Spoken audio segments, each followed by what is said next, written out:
जून 11। हमारी प्रतिदिन की रूटीन मिनिस्ट्रीज की ओर से आप सबों को नमस्कार। आज के संदेश का शीर्षक परमेश्वर का बगीचा, जेम्स बैंक्स की ओर से। आज के पवित्र शास्त्र का भाग पतरस की पहली पत्री, अध्याय 1, वचन 17 से 25।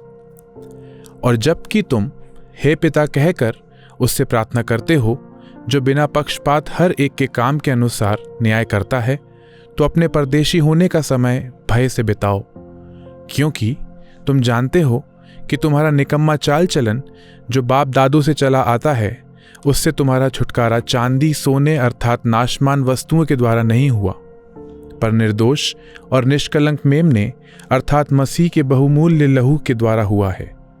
उसका ज्ञान तो जगत की उत्पत्ति से पहले ही से जाना गया था, पर अब इस अंतिम युग में तुम्हारे लिए प्रकट हुआ है, जो उसके द्वारा उस परमेश्वर पर विश्वास करते हो, जिसने उसे मरे हुओं में से जिलाया और महिमा दी, कि तुम्हारा विश्वास और आशा परमेश्वर पर हो। सो जबकि तुमने भाईचारे के निष्कपट प्रीति के निमित्त सत्य के मानने से अपने मनों को पवित्र किया है, तो तन मन लगाकर एक दूसरे से अधिक प्रेम रखो, क्योंकि तुमने नाशमान नहीं पर अविनाशी बीज से परमेश्वर के जीवते और सदा ठहरने वाले वचन के द्वारा नया जन्म पाया है। क्योंकि हर एक प्राणी घास की नाई और उसकी सारी शोभा घास के फूल की नाई है। घास सूख जाती है और फूल झड़ जाता है, परंतु परमेश्वर का वचन युगानुयुग स्थिर रहेगा। और यही हमारे सुसमाचार का वचन है जो तुम्हें सुनाया गया था। मुख्य वचन पहला पतरस अध्याय 1, वचन 3। हमारे प्रभु यीशु मसीह ने अपनी बड़ी दया से हमें जीवित आशा के लिए नया जन्म दिया है। जीवन की सुंदरता और संक्षिप्तता की याद दिलाने वाला एक पौधा मेरे घर के दरवाजे के बाहर उगता है। पिछले वसंत में मेरी पत्नी ने मून फ्लावर बेलें लगाईं। उनके बड़े और गोल सफ़ेद फूलों के खिलने के कारण उनका नाम मून फ्लावर दिया गया है, जो एक पूरे चांद जैसा दिखाई देता है। प्रत्येक फूल एक रात के लिए खिलता है और फिर अगली सुबह तेज धूप में मुरझा जाता है, फिर कभी नहीं खिलता। लेकिन पौधा हरा भरा रहता है और हर शाम यह ताज़े फूलों से भर जाता है।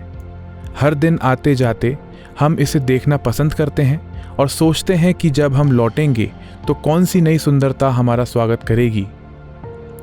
ये नाजुक फूल पवित्र शास्त्र से एक महत्वपूर्ण सत्य को याद दिलाता है।